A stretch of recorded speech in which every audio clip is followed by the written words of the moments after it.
और सवाल इसका नहीं है कि आप देश के लिए करेंगे, पहले तो सवाल आप खुद के लिए कुछ कर ले। वक्त गुजरने के बाद ही वक्त के गुजरने का एहसास होता है। किसी का भी पीछा करते रहेंगे ना साहब, वो जिंदगी में नहीं मिलेगा। जो आदमी अपना परिवार ना बदल पाए वो देश का बदलेगा, वो समाज का बदलेगा। गरीब आदमी वो होता है जिसको छुट्टी बहुत चाहिए। एग्जामिनेशन में बैठ के एग्जाम नहीं निकलता। और याद रखिएगा कि अगर आप किसी को उपलब्धियों में हराना चाहते हैं तो सबसे पहले उसे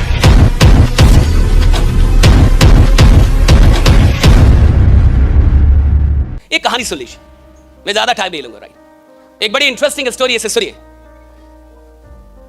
हरियाणा के अंदर एक बच्चे का जन्म होता है और उसका जन्म होता है, वो 3 बहनें उसकी पहले से थी, वो चौथा, यानी परिवार में 4 बच्चे हो गए, 3 बहनें और 1 भाई।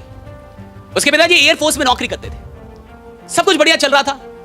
जब वो बच्चा 7 साल का होता है तो एक बहुत दुखद समाचार उसके घर पे पहुंचती है कि उसके पिता जो एयरफोर्स में थे उनकी किसी बीमारी के चलते निधन हो जाती है। तो 7 साल का जब वो बच्चा था तो उनके पिता का निधन हो जाता है। और पिता का निधन मतलब यानी जिंदगी ने आपसे एक बहुत बड़ी चीज छीन ली। जिन लोगों के पिता नहीं है वो जानते इस बात को। तो जिंदगी ने एक बहुत बड़ी चीज, एक बहुत बड़ी शक्ति छीन ली। 7 साल का वो बच्चा और पिता का साया जिंदगी ने उसके सर से छीन लिया। मां 3 बच्चियां, 1 बच्चा। राइट, मां उनको कैसे भी करके पालती है, पोसती है, बड़ा करती है। और बच्चा पहुंच जाता है इंटरमीडिएट में। बहुत सारे लोग यहां होंगे जो इंटरमीडिएट में होंगे। और वो कॉमर्स की पढ़ाई कर रहा था, सब कुछ बढ़िया चल रहा था। और 2000 लगभग 14 या 15 में जब वो कॉमर्स का ट्यूशन करके घर लौट रहा था अपनी बाइक से, तो एक शाम उस शाम उसका रोड एक्सीडेंट होता है। और एक ट्रॉली ट्रैक्टर जो होता है सीमेंट की पूरी, उससे उसका एक्सीडेंट होता है। बहुत लंबा वो खींचा जाता है और उस एक्सीडेंट में वो हमेशा के लिए अपना एक पैर गंवा देता है। अब देखिए, वही एक लड़का था, 3 बहनें पहले से थी, माँ थी, सब कुछ उसी पे था कि वही कुछ करेगा। और जो इंसान अपना शरीर का, कोई भी शरीर का जब अंग जाता है तो सिर्फ अंग नहीं जाता, आपकी एक आइडेंटिटी चली जाती है। Right, it's very tough. ये शारीरिक तौर पे कम चुनौतीपूर्ण है, मानसिक तौर पे बहुत ज़्यादा चुनौतीपूर्ण है ये। इसलिए जब किसी का एक्सीडेंट होता है या कुछ वो शरीर का कोई पार्ट अगर वो चला तो उसको डिप्रेशन हो जाता है। राइट, क्योंकि आपकी आइडेंटिटी है वो। तो जब वो पैर चला जाता है उसका और वो हॉस्पिटल के बेड पे होता है तो उसकी माँ रोती रहती है। तो वो अपनी माँ से कहता है कि माँ तुम रो मत, मैं तुमको जिंदगी की हर खुशी ला के दूंगा। हरियाणा का वो बच्चा, और वो उस समय हॉस्पिटल के बेड पे भी माँ को समझाता है कि तुम रो मत, मैं तुमको जिंदगी की हर खुशी ला के दूंगा। फिर आगे चल के जब वो 2016 में पुणे में जाके उसका एक एस्थेटिक लेग यानी नकली पैर लगते हैं। और उसके बाद वो सोचता है कि मुझे करना क्या आप जिंदगी में, और वो चुनता है स्पोर्ट्स को, खेल को। और खेल में भी जैवलिन थ्रो जो होती है, जैवलिन थ्रो, राइट, आप जानते हैं, अभी तो पेरिस ओलंपिक भी चल रहा है। जैवलिन थ्रो को चुनता है और वो मेहनत करना शुरू करता है। 2018 में वो एक प्रतियोगिता में हिस्सा लेता है जहां वो 5वें नंबर पे आता है। फिर 19 में एशिया लेवल पे कंपटीशन होती है जहां वो सिल्वर लेके आता है। फिर पैरालंपिक का एक वर्ल्ड चैंपियनशिप होता है, वहां वो लेके आता है सिल्वर। और 2020 टोक्यो ओलंपिक में वो भारत के लिए गोल्ड मेडल लेके आता है। सुमित अंतल, उस लड़के का नाम है सुमित अंतल। उनके साथ हादसा किया, को छीन लिया, लेकिन फिर भी उस चुनौती को स्वीकार करके वो भारत के लिए गोल्ड लेके आए। आज ईश्वर ने हमें सब कुछ बढ़िया दिया है, बढ़िया माँ बाप, अच्छा शहर, अच्छा कोचिंग, अच्छे गुरु, सारी अच्छी व्यवस्था, और फिर भी हम काम ना करें, हम अभागे हैं साहब। फिर भी हम मेहनत ना करें, हम अभागे हैं साहब। और सवाल इसका नहीं है कि आप देश के लिए करेंगे, पहले तो सवाल आप खुद के लिए कुछ कर लें। देश के लिए तो बहुत बड़ा है सोचना कि मैं देश के लिए कुछ बड़ा कर पाऊं, मैं समाज के लिए। पहले तो आप अपने लिए ईमानदार हो जाएं कि मैं खुद को बढ़िया बना लूं, जैसा हूं वैसा ना रहूं, खुद को बदल लूं इस पटना में आके। और अगर मैं आइडियलाइज में हूं तो मैं अपनी पढ़ाई को, अपनी चीजों को आगे लेके जाऊं, कुछ अच्छा करूं। आप पिछले देखिए, और आपके पास बहुत टाइम नहीं होता, जब इंसान पढ़ाई कर लेता है ना तब पछतावा होता है साहब। अभी नहीं होगा, बाद में होता है। वक्त गुजरने के बाद ही वक्त के गुजरने का एहसास होता है। जब मौका चला जाता है तब आपको लगता है ये मौका बहुत बड़ा था।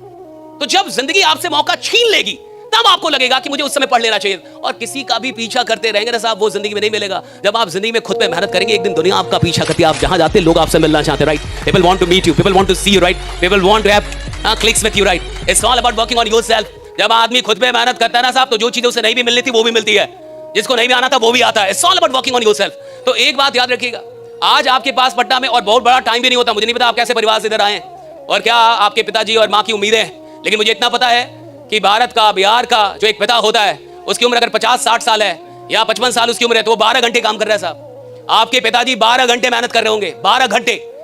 तो अगर मेरे पिता 12 घंटे मेहनत कर रहे हैं और मैं 12 घंटे सोऊं, दोनों चीजें सही नहीं है साहब। आपके पिताजी 12 घंटे काम कर रहे हैं कि आपको कोई तकलीफ ना हो, आपको कोई कष्ट ना हो, आपको कोई परेशानी ना हो। और वही बच्चा आके यहाँ 12 घंटे सोए, आके यहाँ 14 घंटे सोए, काम ना करे, मेहनत ना करे, आप बेईमानी। और सवाल इसका नहीं है कि मैं टॉपर हुआ कि नहीं, सवाल इसका नहीं है कि मुझे दुनिया में नंबर 1 होना है, सवाल इसका है कि मुझे अपनी जिंदगी का नंबर 1 होना है कि 2024 में मैं वो इंसान हूं जो कभी नहीं था। मैं नंबर 1 हूं 2024, मैं अपनी जिंदगी का नंबर 1 हूं। अगर मेरी उम्र 20 साल है, 20 साल का नंबर 1 आदमी मैं हूं। अगर 21 साल में 21 साल में ये नंबर 1 हूं, और अगर मैं ये भी नहीं कर पा रहा तो मैं बहुत पीछे हूं, और जमाने में कंपटीशन बहुत ज्यादा है। अगर आपको कंपीट करना, आगे आना है, तो आपको कभी ना कभी तो ईमानदार होना होगा साहब। अगर आप ईमानदारी नहीं लेके आ पाए, और यहाँ पे एक तो आइडियलाइज एक ही लाइन है भैया, honesty is the best policy. हर जगह honesty is the best policy, लेकिन ये ऑनेस्टी इतनी महंगी चीज है कि आप सस्ते लोगों से इसको उम्मीद ही नहीं कर सकते। This is so costly, this is so priceless. आप कितने ईमानदार हैं अपने एफर्ट्स में, ये देख लीजिएगा कि आपकी ईमानदारी कितनी है। लास्ट में एक बात बताता हूं, 2007 में एक आदमी ने दुनिया के सामने आके ये कहना शुरू किया, दुनिया की मीडिया को, कि मैं 2008 की ओलंपिक में वर्ल्ड रिकॉर्ड बनाऊंगा और 36 साल पुराना रिकॉर्ड तोड़ दूंगा। 36 साल पहले एक रिकॉर्ड बना था जब एक आदमी ने 7 गोल्ड मेडल जीते थे एक ही ओलंपिक।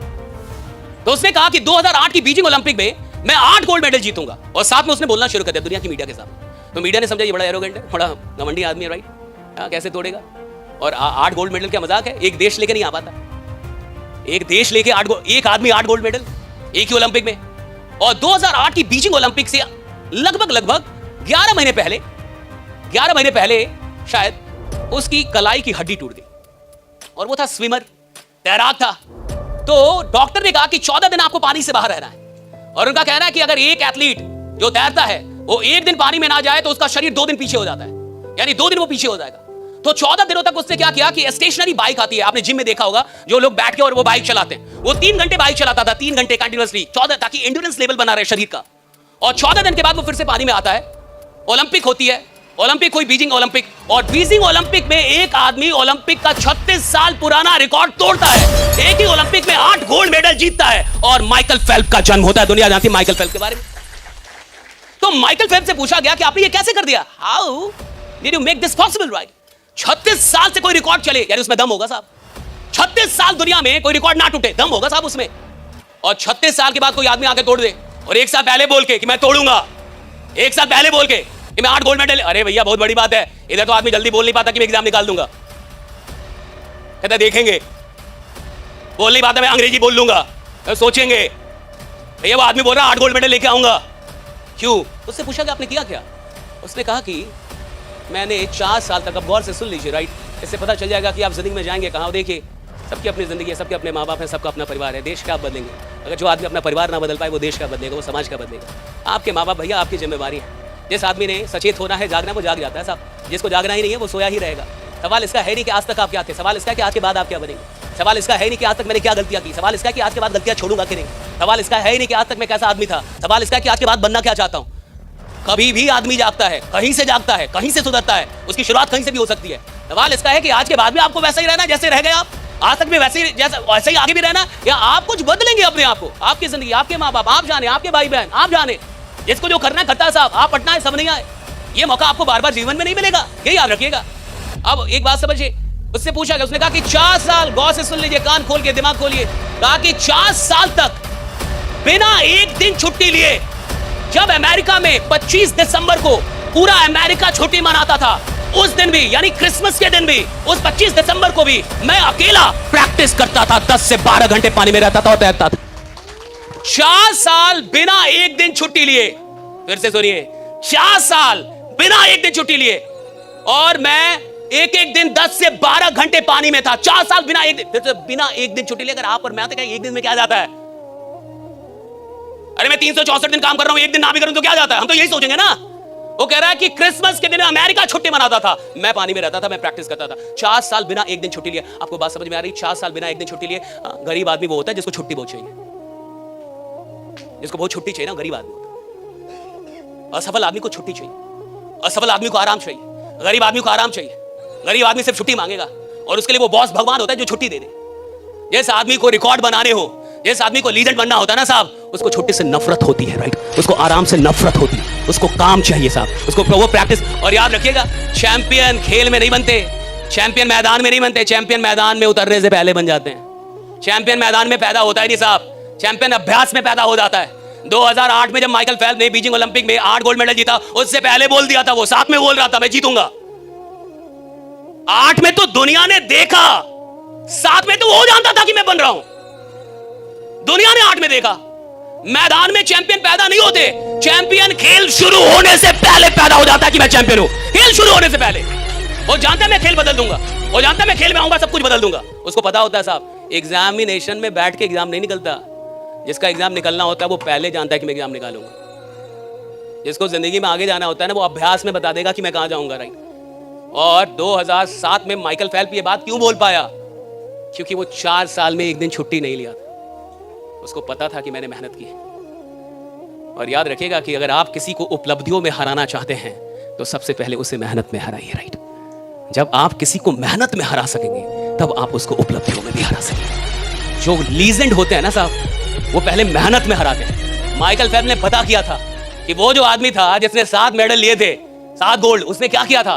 तो माइकल फेल्प्स को पता चला कि वो 7 से 8 घंटे तैरता था रोज। तो माइकल फेल्प्स ने कितना तैरा? 10 से 12 और 4 साल लगातार। इसलिए वो श्योर था मैं तोड़ दूंगा। मेहनत कर ली ना उसने साहब। जिसने मेहनत कर लिया ना साहब, उसके अंदर विश्वास आता है, और विश्वास मेहनत से पैदा होता है। और जब एक बार विश्वास आ जाए तो आप दुनिया में कुछ भी हासिल कर सकते हैं, right. You can achieve anything.